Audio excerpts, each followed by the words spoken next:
இரட்டை வேட முதல்வர் ஆட்சியில் நியாயம் கிடைக்காது என்பதால் திருபுவனம் காவல் நிலைய கொலை வழக்கை நடுவண் புலனாய்வுத்துறை விசாரணைக்கு மாற்ற வேண்டுமென அன்புமணி வலியுறுத்தியுள்ளார். இது தொடர்பாக அவர் வெளியிட்டுள்ள அறிக்கையில், சிவகங்கை மாவட்டம் திருபுவனம் காவல் நிலையத்தில் விசாரணைக்காக அழைத்து செல்லப்பட்ட அஜித்குமார் என்ற கோயில் பணியாளர் காவலர்களால் அடித்து கொலை செய்யப்பட்டதை சுட்டிக்காட்டியுள்ளார். இந்த வழக்கில் சம்பந்தப்பட்ட காவல்துறையினர் மீது கடுமையான நடவடிக்கை எடுக்கப்படும் என்று முதலமைச்சர் மு.க.ஸ்டாலின் ஒரு புறம் கூறியிருக்கும் நிலையில், இன்னொரு புறம் அவர்களை காப்பாற்ற காவல்துறையும் தமிழக அரசும் முயன்று வருகின்றன. இது கடுமையாக கண்டிக்கத்தக்கது.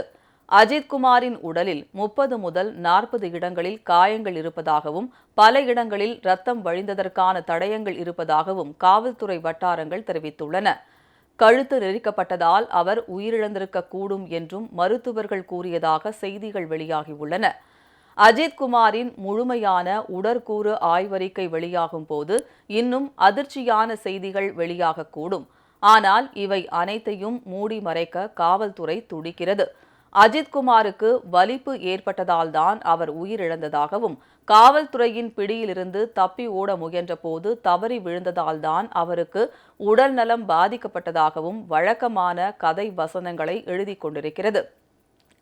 இத்தகைய சூழலில் இந்த வழக்கை மாநில குற்ற புலனாய்வு பிரிவு காவல்துறை விசாரித்தாலும் நீதி கிடைக்காது. எனவே சாத்தான்குளம் காவல் நிலைய கொலைகள் குறித்த வழக்கு எவ்வாறு நடுவண் புலனாய்வுத்துறை விசாரணைக்கு மாற்றப்பட்டதோ அதேபோல் திருபுவனம் காவல் நிலைய கொலை வழக்கும் மாற்றப்பட வேண்டும்.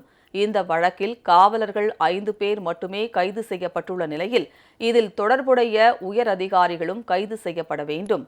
வழக்கின் விசாரணை முடிவடைந்து தீர்ப்பு வழங்கப்படும் வரை அவர்களுக்கு பிணை வழங்கப்படாமல் இருப்பது உறுதி செய்யப்பட வேண்டுமென அன்புமணி வலியுறுத்தியுள்ளார்.